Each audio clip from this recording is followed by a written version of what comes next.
Welcome to प्रियश online.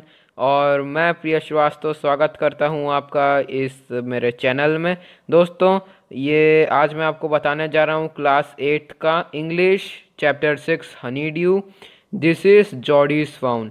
दोस्तों, मैं आज आपको पढ़ाने जा रहा हूं इस चैप्टर का सेकंड पार्ट। दोस्तों, मैंने पहले ही इसका फर्स्ट पार्ट डाल चुका हूं, तो आपने अभी तक उसको नहीं देखा है तो मैंने डिस्क्रिप्शन में लिंक दे दी है, तो आप उसे प्लीज़ देख लीजिए। और अगर आपको पार्ट 1 पहले ही समझ में आ चुका है तो फिर आपको वो वीडियो देखने की कोई ज़रूरत नहीं है, क्योंकि पार्ट 1 में अगर आपको समझ में आ गया तो बाकी के सारे पार्ट आपके लिए ज़्यादा मुश्किल नहीं है।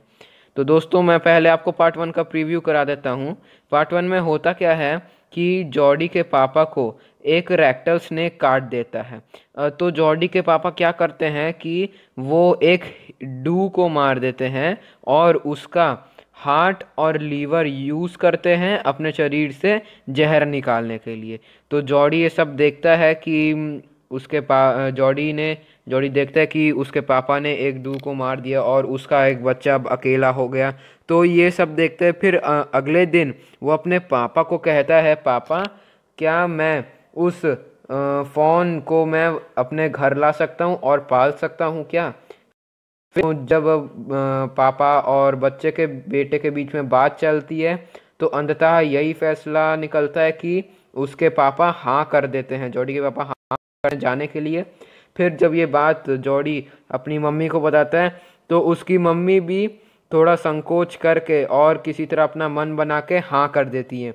और अपन लोग ने देखा था कि जॉडी के अंकल विल उसके साथ जाते हैं फ़ोन को ढूंढने के लिए, और वो लोग निकल चुके रहते हैं। तो आइए देखते हैं कि जब वो निकल जाते हैं फ़ोन को ढूंढने के लिए तो आगे उनके सामने क्या क्या कठिनाई आती है और क्या क्या होता है। उनके जॉडी और मिलविल के बीच में क्या कंसर्वेशन होती है, क्या क्या होता है, आइए देखते हैं। तो दोस्तों, आइए स्टार्ट करते हैं।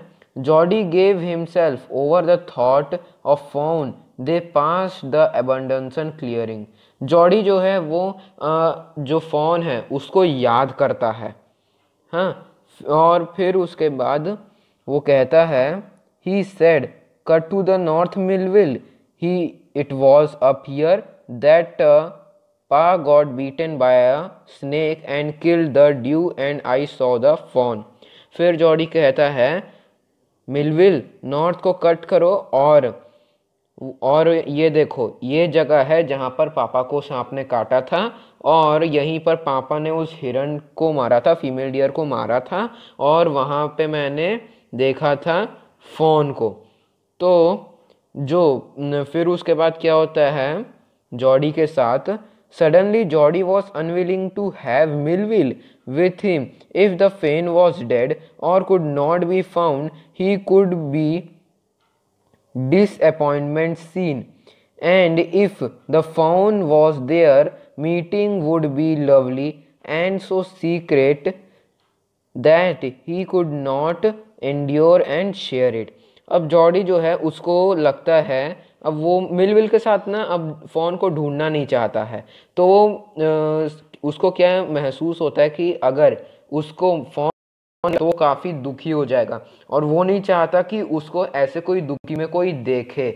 और अगर उसे फ़ोन मिल जाता है तो फिर वो उसके साथ बहुत प्यार से रहेगा और उसके साथ खेलेगा, और वो नहीं चाहता कि इस प्यार भरे दृश्य को कोई देखे। और वो इस मतलब कि इस चीज़ को वो शेयर नहीं करना चाहता, अपने इस भावनाओं को। तो वो क्या कहता है मिलविल से, he said it is not fair now, the shrubs is very thick for the horse, I can make it on foot. तो जॉडी कहता है कि मिलविल, अब आगे का रास्ता में बहुत सारे पौधे हैं और छोटे छोटे प्लांट्स हैं, तो अब आगे का सफ़र मैं खुद अपने पाँव से करना चाहता हूँ। फिर मिलविल कहता है, but I am afraid to leave you boy, suppose you get lost or got bitten by snake too. फिर मिलविल कहते हैं कि नहीं, मैं ऐसे तुम्हें आगे नहीं जाने दे सकता अकेले। तो अगर तुम्हें फिर से कोई मतलब अगर तुम्हें कोई सांप काट दिया या फिर तुम गुम गए तो जॉडी कहता है I will take care, it might take me long time to find the fawn, if he wandered leave me off right here.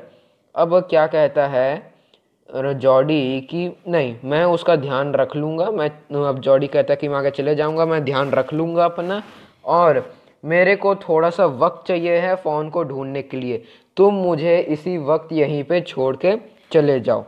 फिर मिलविल कहते हैं all right but you take it easy now, you know north here and east. फिर Millwheel पूछते हैं ठीक है, अब तुम थोड़ा शांत हो जाओ। अच्छा, फिर मिलविल पूछते हैं ये बताओ कि नॉर्थ इस तरफ है तो ईस्ट कहाँ है। तो जॉडी कहता है there and there, that tall pine makes a bearing so long Melville, I am obliged। अब जो जॉडी कहता है हाँ नॉर्थ वहाँ है और ईस्ट वहाँ है, और फिर जो ये दोस्तों ये सेंटेंस है ना that toll pine makes a bearing, इसका ये किसको इंडिकेट कर रहा है आप यहाँ पे मीनिंग में देख सकते हैं। ये इंडिकेट कर रहा है कंपास के निडल को, ये इंडिकेट कर रहा है कंपास के निडल को। तो वो कहता है जॉडी हाँ ये कंपास का निडल बहुत बड़ा है, और फिर कहता है कि मैं आपका आभारी रहूँगा।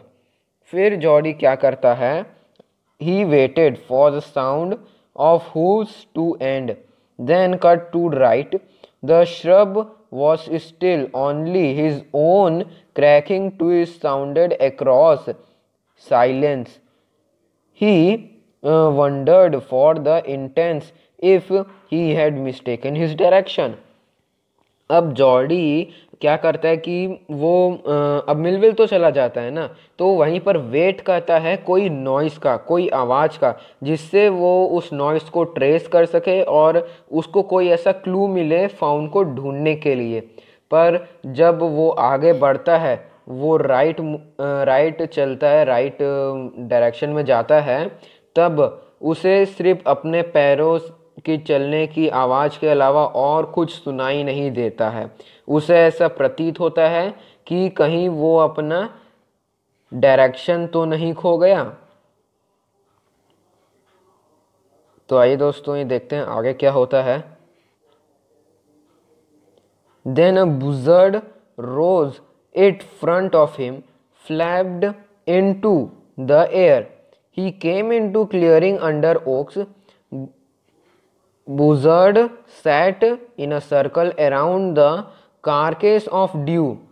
अब दोस्तों आगे क्या होता है कि जब जॉडी चलने आगे बढ़ता है फाउन को ढूंढने के लिए, तब उसके सामने एक बुज़र्ड मतलब होता है बड़ा सा पक्षी, जैसे वल्चर, जो आप यहाँ पे मीनिंग में देख सकते हैं, जो मरे हुए एनिमल्स को खाता है। तो उसके सामने ऐसे ही बड़ा सा पक्षी उड़ता है, और फिर जॉडी क्या करता है, वो उस पक्षी का पीछा करता है।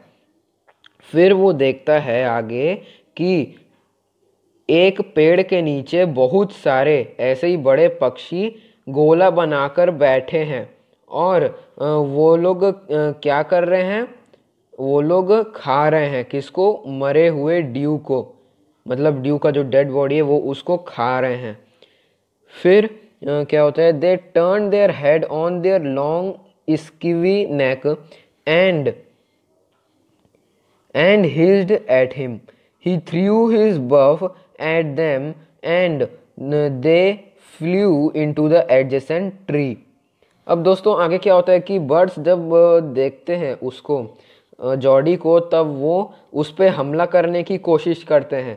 तो जॉडी क्या करता है, वो उन पे एक बफ फेंकता है। बफ मतलब होता है एक टहनी, मतलब एक पेड़ की एक बड़ी टहनी।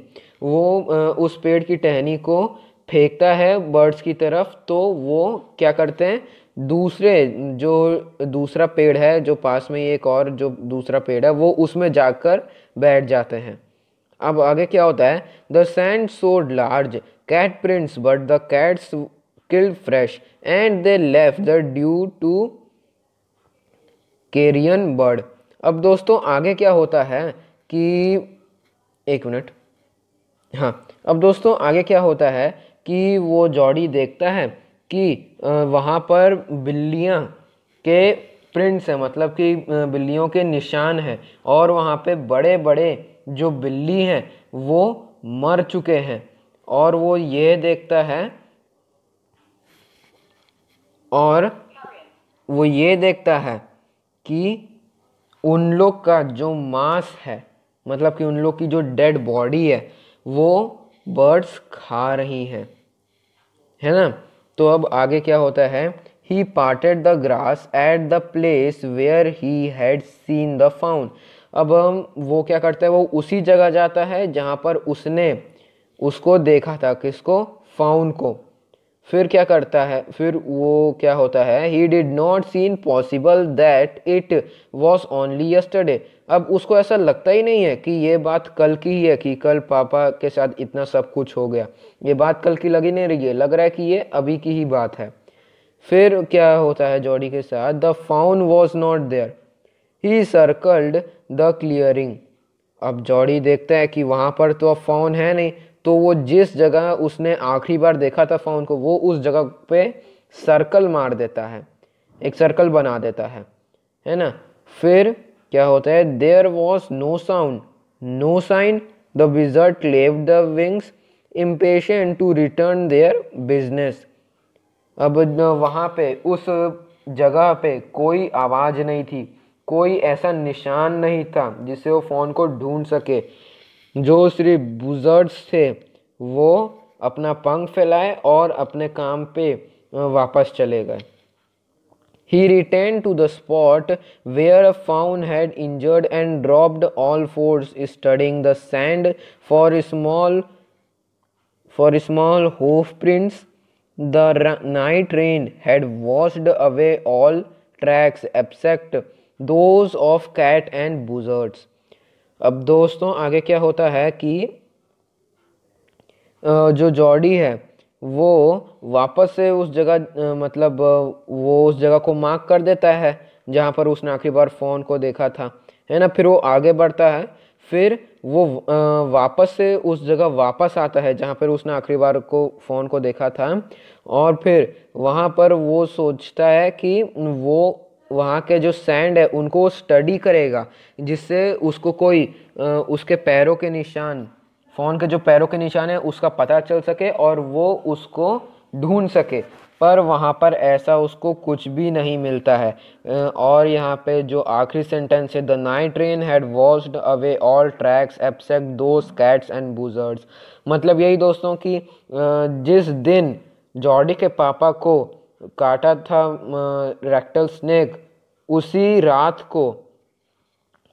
को बारिश होती है, और वो बारिश की वजह से सारे जितने भी ट्रैक्स थे, जितने भी फुटप्रिंट्स थे, वो सारे गायब हो जाते हैं, और सिर्फ कैट्स के और बुज़र्ड्स के अलावा वहाँ पर उसे और ज़्यादा कुछ नहीं दिखता। तो दोस्तों ये अपन लोग का सेकंड पार्ट ख़त्म हो गया। अब इसका अपन लोग अगला पार्ट पढ़ेंगे नेक्स्ट वीडियो में। दोस्तों आपसे एक मैं रिक्वेस्ट करना चाहूँगा, आप जितने ज़्यादा इस वीडियो को शेयर कर सकते हैं शेयर कीजिए, क्योंकि आपका जितना हक बनता है इस टॉपिक को समझने में, और इस टॉपिक में जितने भी न्यू वर्ड्स हैं उन सबको समझने में जितना हक आपका है, उतना हक उतने ही पूरे भारतवासियों और उन सब का है जो इस टॉपिक को समझना चाहते हैं। इसलिए इसको ज़्यादा से ज़्यादा शेयर कीजिए, जिससे इस हमारे भारत देश में और किसी को इस टॉपिक पे ज़रा भी कोई डाउट ना हो, और वो ऐसे ही इंग्लिश को अपने लैंग्वेज सब्जेक्ट को अच्छे से पढ़ सके, समझ सके, क्योंकि आज इंग्लिश सिर्फ हमारे इंडिया में नहीं बल्कि बाकी और कई देशों में बहुत ज़्यादा इम्पॉर्टेंट हो गई है। तो दोस्तों आपका ये वीडियो देखने के लिए बहुत बहुत धन्यवाद। तो मिलते हैं अपने नेक्स्ट वीडियो में। Bye bye and take care friends.